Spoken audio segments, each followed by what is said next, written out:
Click স্টাডিতে সবাইকে স্বাগত। আজকে আমরা যে টপিকটা নিয়ে আলোচনা করতে যাচ্ছি সেটা হচ্ছে রাজ্যসভা নিয়ে। ঠিক আছে, রাজ্যসভা ইলেকশন কিভাবে হয়। এই টপিকটা প্রচন্ড রকমের important for West Bengal civil service, UPSC, SSC, যেখানে মেইনলি মেইনস এর ডেসক্রিপটিভ রিজিয়ন থাকে সেইটার জন্য। পার্সোনালি আমি যখন ইউপিএসসি জন্য আমি ইন্টারভিউ দিতে গেছিলাম, সেখানে আমাকে জিজ্ঞেস করা হয়েছিল যে রাজ্যসভা ইলেকশন কিভাবে হয়, তার মেথডটা ডিসক্রাইব করতে। ঠিক আছে, তো তার জন্য এই জিনিসটা কিন্তু বোঝা খুব মুশকিল হয়। এবং দ্বিতীয়ত কথা হচ্ছে, এটা অন্যান্য সব ভোটিং বা ইলেকশন যে মেথড গুলো রয়েছে, পোলিং মেথড রয়েছে, তার থেকে কিন্তু অনেকটাই ডিফারেন্ট। ঠিক আছে, তো সেই জন্য এটা খুব মন দিয়ে শোনো এবং আশা করি বুঝতে পারবে। আমি খুব ব্রিফলি এটা আলোচনা করবো সবার সাথে। ঠিক আছে, চলো তাহলে ভিডিওটা শুরু করা যাক। ইলেকশন সম্বন্ধে জানার আগে জানতে হবে যে রাজ্যসভা কি। ওকে, তো রাজ্যসভা হচ্ছে আপার হাউস অফ দ্য পার্লামেন্ট, মানে সংসদের উচ্চকক্ষ। আমরা জানি হচ্ছে সংসদ দ্বিকক্ষ বিশিষ্ট। নিম্নকক্ষ হচ্ছে কি লোকসভা, লোকসভা আর উচ্চকক্ষ হচ্ছে রাজ্যসভা। লোকসভায় কিন্তু হাউস অফ দ্য পিপলও বলা হয়। ঠিক আছে, আর রাজ্যসভাকে কি বলা হচ্ছে কাউন্সিল অফ স্টেটস। ঠিক আছে, এখানে আছে হচ্ছে 250টা সিট। অ্যাট প্রেজেন্ট এখানে রয়েছে 245টা সিট, 5টা সিট কিন্তু রিজার্ভ করা রয়েছে। ঠিক আছে, ভ্যাকেন্ট রয়েছে। কেন ভ্যাকেন্ট রয়েছে, তার কারণ হচ্ছে আমরা জানি আমাদের জম্মু কাশ্মীরের দুটো পার্ট, একটা হচ্ছে পিওকে আর একটা হচ্ছে আকসাই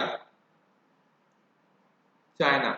ঠিক আছে, একটা পাকিস্তান একটা চায়না দখল করে রেখেছে। যদি নিয়ার ফিউচার কখনো যদি এই দুটো এরিয়া যদি ইন্ডিয়ার সাথে জুড়ে যায়, তাহলে সেখানকার মানুষদের জন্য রিপ্রেজেন্টেটিভ কোত্থেকে আনা হবে, তখন সিটসের অ্যালট করে করা হবে, এই 5টা সিট থেকে করা হবে। ঠিক আছে, পরেরটা 12 seats are nominated by the president. 12টা সিটস আছে যেটা প্রেসিডেন্ট ডিরেক্টলি নমিনেট করে। ঠিক আছে, according to the receivers background on literature, science, social activity আর স্পোর্টস থেকে। কিছু ক্ষেত্রে আর্টস থেকেও করা হয়। আমরা খুব ভালো করে জানি লাস্ট যে তোমার রাজ্যসভায় সাংসদ ছিলেন রেখা গণেশন, তিনি কিন্তু ফিল্ম লাইন থেকে বিলং করেছেন, মানে আর্টস লাইন থেকে বিলং করেছেন। ঠিক আছে, তারপরে স্পোর্টস থেকে এসছেন হচ্ছে সচিন তেন্ডুলকর, রাজ্যসভার সাংসদ ছিলেন। তো এরা কিন্তু ডিরেক্টলি নমিনেটেড হয়েছিলেন হচ্ছে প্রেসিডেন্ট ভায়া প্রেসিডেন্ট।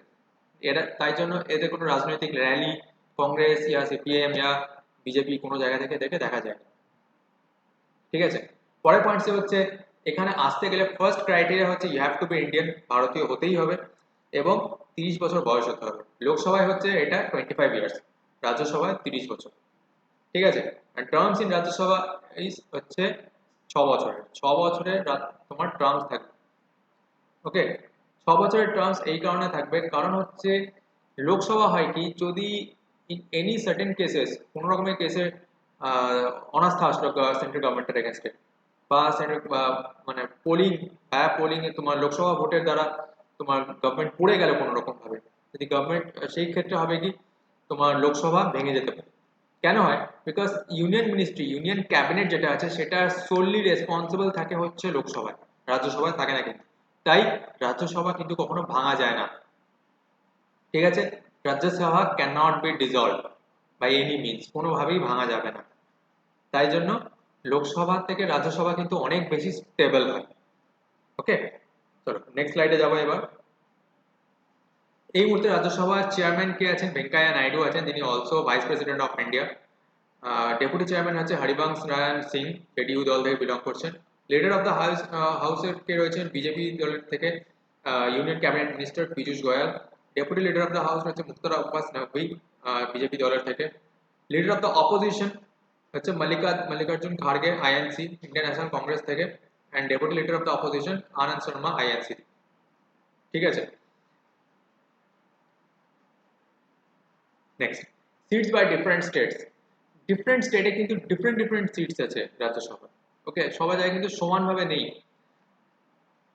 এখানে সব থেকে বেশি সিটস আছে হচ্ছে উত্তরপ্রদেশে, 31টা সিটস আছে। এটা কিসের ওপর বেস করে আসছে, এটা আসছে হচ্ছে পপুলেশনের উপর বেস করে। সেই স্টেটে কত পপুলেশন আছে তার উপর বেস করে কিন্তু সিটস সেখানে নির্ধারণ করা হয়। এরপরেই আছে হচ্ছে মহারাষ্ট্র, যেখানে 19টা সিটস আছে। উত্তরপ্রদেশের পরে সবচেয়ে বেশি পপুলেশন মহারাষ্ট্রে আছে। ওকে, তারপরে এই যুগ্মভাবে আছে হচ্ছে বিহার, আর আমাদের রাজ্য ওয়েস্ট বেঙ্গল 16টা করে সিটস রয়েছে। কারণ আমরা জানি আমাদের রাজ্যেও কিন্তু জনসংখ্যা যথেষ্ট বেশি, ঠিক আছে। যেখানে জনসংখ্যা কম, লাইক দেখো এখানে অরুণাচল প্রদেশ আছে, মাত্র একটা সিটস রয়েছে। ওকে, তারপর এখানে গোয়া আছে, একটা সিটস রয়েছে। জনসংখ্যা এখানে অনেক কম, তাই জন্য এখানে রাজ্যসভা সিটসের কিন্তু মানে সংখ্যাও একেবারে কম, ঠিক আছে। এখানে একটা রুলস আছে, প্রতি 10 লাখ লোকে একজন করে রিপ্রেজেন্টেটিভ থাকে, ঠিক আছে। এই হিসাবে রাজ্যসভায় সিটস নেওয়া হয়। ওকে, চলো নেক্সট স্লাইডে যাচ্ছি। এবার আসছে পাওয়ার। রাজ্যসভার অ্যাকচুয়ালি পাওয়ারটা কি? রাজ্যসভায় ফার্স্ট পাওয়ার যেটা হচ্ছে সেটা হচ্ছে ইউনিয়ন স্টেট রিলেশনসের উপর বেস করে আসে। ঠিক করে বলতে গেলে আমাদের ইন্ডিয়ান কনস্টিটিউশনের যুগ্ম তালিকা বলে একটা তালিকা আছে, যেখানে কেন্দ্রীয় সরকার এবং রাজ্য সরকারের ক্ষমতার আওতার মধ্যে যেসব টপিকগুলো আছে, যেসব সেকশনগুলো আছে, তার উপরে যদি কোনো বিল তৈরি হয়, সেটা যদি পাস করানোর ক্ষেত্র থাকে, সেটা রাজ্যসভায় পাস হবে। সেই সেক্টরগুলো কি হতে পারে? স্বাস্থ্য, শিক্ষা, আইন, মানে কোনো ল রিলেটেড কোনো এরিয়া। ওকে, এইগুলো হচ্ছে সমস্ত যুগ্ম তালিকার মধ্যে, যেখানে কেন্দ্রীয় সরকারেরও হাত আছে, যেখানে রাজ্যসভার মানে রাজ্য যে সরকারগুলো আছে তারও জুরিসডিকশনের মধ্যে পড়ে এগুলো। তাই এই সংক্রান্ত কোনো বিল লোকসভায় উপস্থাপন হওয়ার পরে রাজ্যসভায় উপস্থাপন হতে হবে এবং তারপরে ফাইনালি প্রেসিডেন্টের কাছে যাবে সইয়ের জন্য, ঠিক আছে। কিন্তু এখানে মাথায় রাখতে হবে কিছু কিছু সেক্টর রয়েছে যেটা সম্পূর্ণভাবে কেন্দ্রীয় সরকারের অধীন, যেমন হচ্ছে ফিনান্স, ঠিক আছে, ডিফেন্স, তারপরে হচ্ছে এক্সটার্নাল অ্যাফেয়ার, মানে মানে বিদেশ নীতি যেগুলো আছে, সেই সংক্রান্ত যেসব এরিয়াগুলো আছে, এই সংক্রান্ত যদি কোনো বিল, ঠিক করে বেশি করে বলা যায় হচ্ছে ফিনান্সকে, অর্থ বিল সংক্রান্ত কোনো বিল যদি পাস হয়, সেটা সবসময় লোকসভায় পাস হয়। কেননা এইগুলো পুরোপুরি সেন্ট্রাল গভর্নমেন্টের জুরিসডিকশনে আসে, রাজ্যসভার এখানে মানে রাজ্য সরকারের আন্ডারে এগুলো কিন্তু আসে না, তাই সেগুলো সমস্ত পাস হয় হচ্ছে লোকসভায়। তাই জন্য আমরা দেখতে পাই কেন্দ্রীয় অর্থমন্ত্রী নিজে যে বাজেট পেশ করেন সেটা কিন্তু লোকসভায় পেশ করেন, রাজ্যসভায় নয়। লোকসভা এখানে একচেটিয়া ক্ষমতা ভোগ করে। তাই এই সেক্টরের দিকে তাকিয়ে আমরা নিঃসন্দেহে বলতে পারি লোকসভার ক্ষমতা কিন্তু রাজ্যসভার থেকে অনেকটাই বেশি, ঠিক আছে। 2 নম্বর হচ্ছে creation of all India services. All India services বলতে কি বোঝানো যায়? IAS, IPS, IFS, both forest and foreign service, এই যে সর্বভারতীয় যে পরীক্ষাগুলো রয়েছে, যে চাকরিগুলো রয়েছে, সেগুলোকে সৃষ্টি করতে পারে হচ্ছে রাজ্যসভা। এই ক্ষেত্রে লোকসভার ক্ষমতা অনেকটাই কম। তোমাদের মনে প্রশ্ন আসতেই পারে, এইটা কি যুগ্ম তালিকার মধ্যে পড়ে? স্বাভাবিকভাবে আমরা বুঝতে পারছো যে আইএএস বা আইপিএস যে আবার আইএফএস, ঠিক করে বললে ইন্ডিয়ান ফরেন সার্ভিসটা একটু বাদ দিলাম কারণ সেটা বিদেশ নীতির আন্ডারে চলে যায়। আইএএস, আইপিএস আর আইএফএস, ইন্ডিয়ান ফরেস্ট সার্ভিস, হ্যাঁ, এই তিনটে সার্ভিস কিন্তু সারা দেশ জুড়ে থাকে, সর্বভারতীয় হয়। ওকে, এই জন্য অনেক ক্ষেত্রে এখানে একটা পয়েন্ট বলে দেওয়া উচিত, ইন্ডিয়ান ফরেন সার্ভিস যেটা, সেইটা কিন্তু সর্বভারতীয় সার্ভিসের আন্ডারে রাখা হয় না।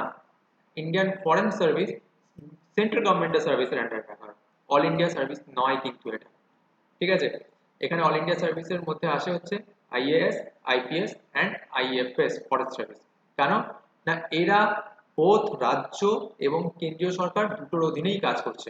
দেখো, এই যে আমরা ফার্স্টে যে যুগ্ম তালিকার যে কথাটা এনেছিলাম, এই পয়েন্টটা পড়ার সময় তার সাথে মিলে যাচ্ছে।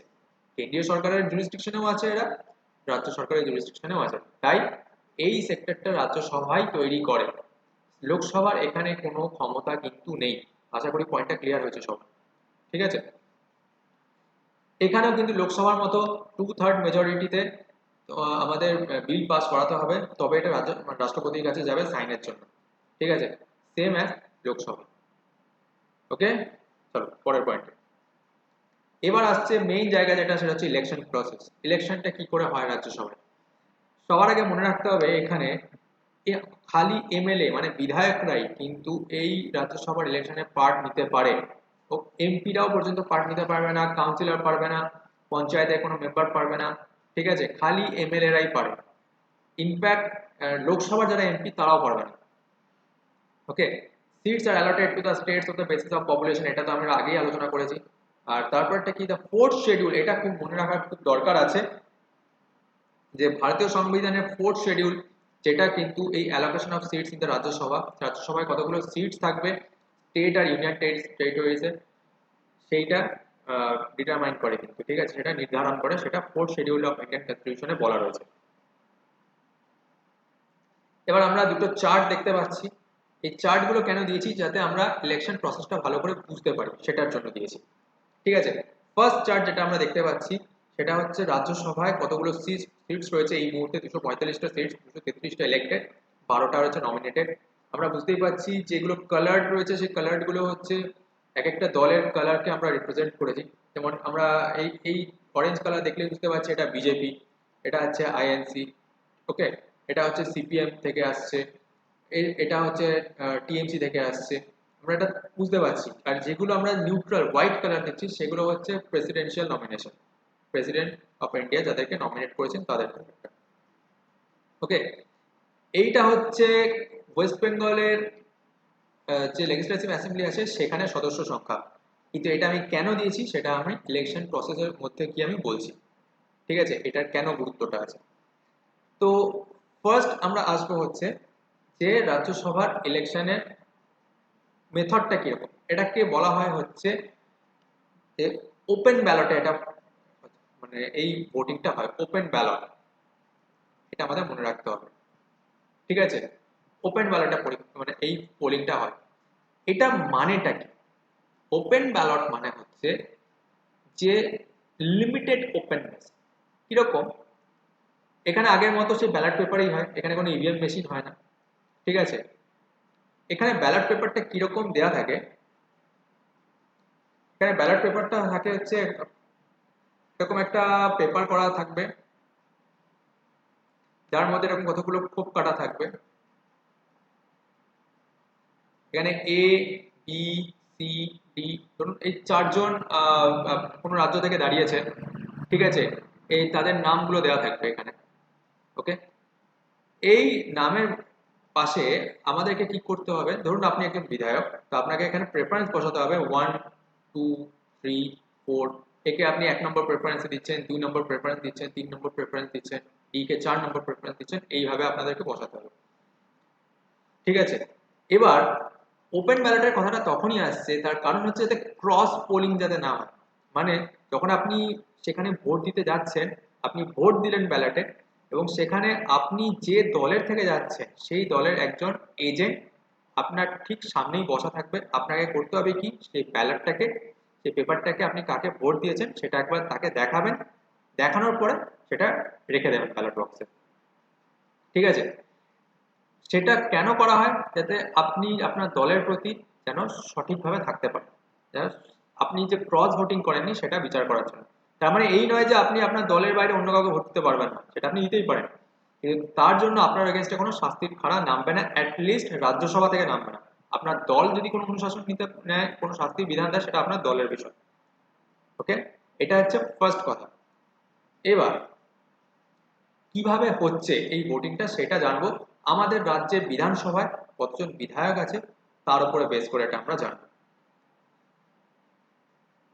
ধরুন রাজ্যসভায় এইরকম ভাবে যখন ইলেকশন হচ্ছে, রাজ্যসভায় 3টে সিটস আমাদের রাজ্যের ফাঁকা হয়ে রয়েছে, ঠিক আছে। এখানে একটা কথা, আরো একটা পয়েন্টস আপনাদের বলে দেওয়া উচিত, সেটা হচ্ছে বাই পোলিং বলে এখানে আরেকটা কথা আছে, বাই পোলিং। রাজ্যসভায় একজন কোনো মেম্বারের যদি হঠাৎ করে মৃত্যু হয় অথবা তিনি যদি সাংসদ পদ ত্যাগ করেন, সেই ক্ষেত্রে সেই সিটসে কিভাবে সিলেকশন হবে? যেখানে সেই সিটসে এই যে পদ্ধতি এখানে দেখালাম সেই পদ্ধতিতেই সিলেকশনটা হবে। এবং তার ধরুন সেই যে মানে মারা গিয়েছেন অথবা তিনি ত্যাগ করেছেন সেই সিটটাকে, ধরুন 6 বছরের মধ্যে উনি 3 বছর কাজ করেছেন, 3 বছর উনি আর করলেন না, বাই পোলিং করে যিনি ওখানে সিলেক্টেড হবেন তিনি কিন্তু 3 বছরই সেখানে, রেস্ট যে 3 বছর সেই সময় অবধি তিনি থাকতে পারবেন as a member of Rajya Sabha. After তারপরে কিন্তু তাকে আবার নতুন পোলিং এর মাধ্যমে আসতে হবে, ওকে। চলো এবার আবার আগের পয়েন্টে ফিরে যাই। এই যে রাজ্যসভার ইলেকশনটা হচ্ছে এটা একটা ফর্মুলার মাধ্যমে করা হয়, ওকে। আমার নিজের রাজ্যের দিকে আমি তাকিয়ে দেখছি, আমাদের রাজ্যে রয়েছে টোটাল 16টা সিটস রয়েছে রাজ্যসভায়, যার মধ্যে আমি ধরলাম 3টে সিটস এখন ফাঁকা আছে, ওকে। তো এই 3টে সিটসে কি করে ইলেকশনটা হবে সেটা আমরা দেখব। আমাদের রাজ্যে বিধানসভার সিট কতগুলো রয়েছে? 294। ওকে, এই 294 কে আমি ডিভাইডেড করব 3 দিয়ে, তিনটে সিট, এর সাথে আমি করব কি প্লাস 1 অ্যাড করে নেব। এখানে যে রেজাল্টটা বেরোবে সেটা হচ্ছে 73.5, এর সাথে আমি আরো প্লাস 1 অ্যাড করব, করলে কত আসছে 74.5। এটাকে ইনটু যদি আমি 100 করি তাহলে আসছে 7450। ঠিক আছে, তাহলে আমরা জানবো যে যতগুলো এখানে ক্যান্ডিডেটের নাম আছে তাদের মধ্যে যে রাজ্যসভায় যাবে বা যারা রাজ্যসভায় যাবে তাদেরকে এতগুলো ভোট পেতে হবে। ঠিক আছে, 7450 ভোট পেতে হবে, মানে যে রেজাল্টটা আসবে তার সাথে ইনটু 100 করে দেওয়া হবে। ওকে, তো ধরুন এই যে এ বি সি ডি এই চারজনের মধ্যে আমরা ইলেকশনটা করানো হচ্ছে আমাদের স্টেটে, যা তিনটে সিটসের জন্য করানো হচ্ছে, তাহলে সেই ক্ষেত্রে হচ্ছে কি এরকম প্রেফারেন্স কেউ এ কে 1 দিয়েছে, বি কে 2 দিয়েছে, 3 দিয়েছে, 4 দিয়েছে, কোনোভাবে আমরা দেখতে পেলাম ফার্স্ট রাউন্ডে ইলেকশনের শেষে এই বি পেয়ে গেছে 7450, এতগুলো ভোট সে পেয়ে গেছে। তখন হবে কি সে ফার্স্ট এই তিনটে সিটের জন্য ফার্স্ট এমপি হিসেবে সিলেক্টেড হয়ে যাবে। বাকি থাকবে কি তিনজন। ঠিক আছে, এবার এই তিনজনের মধ্যে তখন কি হবে সেকেন্ড রাউন্ড গণনা হবে। এবার সেকেন্ড রাউন্ড গণনার আগে দেখে নেওয়া হবে এর মধ্যে সবচেয়ে লোয়েস্ট যে ভোট সে কে পেয়েছে। ধরুন আমি সাপোজ ধরে নিলাম ডি সবচেয়ে লোয়েস্ট ভোট পেয়েছে, তখন হবে কি ডি বাদ পড়ে যাবে এবং সে যতগুলো ভোট পেয়েছে সেই ভোটটা কি হবে বাকি এই এ আর সি এদের মধ্যে ডিভাইড করে দেওয়া হবে। ঠিক আছে, এদের মধ্যে ভাগ করে দেওয়া হবে। ওকে, এখানে আরেকটা নেওয়া উচিত, সেটা হচ্ছে ই, তাহলে আপনাদের মানে ব্যাপারটা পুরো একদম ইকুয়াল থাকবে ব্যাপারটা। ঠিক আছে, কারণ এখানে যদি আমি ডি বাদ দিয়ে দিই তাহলে তিনটে সিটই তো দখল হয়ে যাচ্ছে, এখানে আমি আরেকটা সিট নিলাম ই, এখানে ডি বাদ পড়ে গেল, তাহলে রেস্ট যে ভোট আছে সেখানে আমি এ সি আর ই কে আমি ভোটটা ইকুয়ালি ডিভাইড করে দিলাম। এবার সেকেন্ড রাউন্ড আবার ভোট হবে, সেকেন্ড রাউন্ড ভোটের মধ্যে সাপোজ ধরলাম সি পেয়ে গেল এই 7450, এতগুলো ভোট পেয়ে গেছে, মানে 74.5 যেটা সেটা পেয়ে গেছে। তখন কি হবে সি সিলেকশন হয়ে যাবে অ্যাজ এ সেকেন্ড এমপি হিসাবে। ঠিক আছে, এইভাবে ফার্স্ট রাউন্ড সেকেন্ড রাউন্ড গণনার পরে আস্তে আস্তে আমরা যতগুলো যে সিটস ভ্যাকেন্ট রয়েছে সেটা ফিল আপ হয়ে যাবে। ঠিক আছে, ক্লিয়ার হয়েছে বোঝাটা? আবার বলছি, ফার্স্ট রাউন্ডে গণনাতে দেখা হবে যে কে সবচেয়ে বেশি ভোট পেয়েছে এবং এই 74.50 এই 74.5 যে এতগুলো যে ভোটটা রয়েছে সেটা কে পেয়েছে। ওকে, যে পাবে সে ফার্স্ট এমপি হিসেবে সিলেক্টেড হয়ে যাবে, আর যে লিস্ট হবে তাকে বের করে দেওয়া হবে এবং সে যতগুলো ভোট পেয়েছে সেটা রেস্ট যারা ক্যান্ডিডেট আছে তাদের মধ্যে ভাগ করে দেওয়া হবে। সেখান থেকে সেকেন্ড রাউন্ড থার্ড রাউন্ড এইভাবে গণনা চলতে থাকে। নর্মালি সেকেন্ড রাউন্ডের মধ্যে গণনা শেষ হয়ে যায়, কিন্তু কিছু কিছু ক্ষেত্রে যখন সেখানেও হয় না সেক্ষেত্রে থার্ড রাউন্ডে গণনা এগোতে থাকে। ওকে, এইভাবে রাজ্যসভা সিলেকশন করা হয়। কিন্তু এখানে একটা কথা খুব মনে রাখা দরকার, রাজ্যসভার যে ইলেকশনে কারা সবচেয়ে বেশি প্রতিনিধিত্ব করবে সেটা কিন্তু আগে থেকেই ধরা যায়। কিভাবে ধরা যায়, কেননা ধরুন এখানে যে এআইটিসি রয়েছে অল ইন্ডিয়া তৃণমূল কংগ্রেস কিন্তু এখানে সব থেকে বেশি সিটস পেয়েছে 218টা সিট। ফলে নিশ্চিন্তে বলা যায় যে অন্তত তিনজন ক্যান্ডিডেটের মধ্যে দুজন কিন্তু সিলেকশন হবে তৃণমূল কংগ্রেস থেকে, একজন সিলেকশন আসবে কিন্তু বিজেপি থেকে। ঠিক আছে, এটা একদম আরামসে বলে দেওয়া যায়। কেননা হচ্ছে যেহেতু যেখানে যে দলের প্রতিনিধিত্ব সবচেয়ে বেশি, ফলে স্বাভাবিকভাবে তাদের এমএলএদের ভোট সেই দলের প্রার্থীর দিকে যাওয়ার সম্ভাবনাই সবচেয়ে বেশি যাবে, তাই না? আর সেক্ষেত্রে কি হবে মানে বিরোধী দল যারা রয়েছে তাদের সংখ্যা যদি কম হয় তাহলে সেই ক্ষেত্রে কি ভোট তাদের যে ক্যান্ডিডেট আছে তাদের দিকে কম যাবে। তাই নিশ্চিন্তে বলে দেওয়া যায় যে তিনটে সিট থাকে তার মধ্যে দুটো যাবে হচ্ছে আমাদের টিএমসি থেকে বোঝাচ্ছে, টিএমসি ক্যান্ডিডেট সিলেকশন হবে, একটা সিলেকশন হবে হচ্ছে ফ্রম বিজেপি থেকে। ওকে, এইভাবে কিন্তু রাজ্যসভার ইলেকশন করা হয়। It is very much critical. Okay, আমি আমার তরফ থেকে যতটা পেরেছি আমি বোঝানোর চেষ্টা করেছি। এবার যদি কোনো রকমের কোনো সমস্যা হয় অবশ্যই কমেন্ট বক্সে জানাবে এবং আমাকে আহ, আহ, বলবে যে সেটা কোনো জায়গায় কীভাবে সমস্যা হচ্ছে, সেক্ষেত্রে নেক্সট ভিডিওতে সেই জায়গাটাকে আমি ক্লিয়ার করার অবশ্যই চেষ্টা করব। ঠিক আছে, তো আজকের মতো ভিডিও এই পর্যন্তই। যদি পড়াটা ভালো লেগে থাকে তাহলে লাইক দিও আর সাবস্ক্রাইব করতে ভুলো না চ্যানেলটা।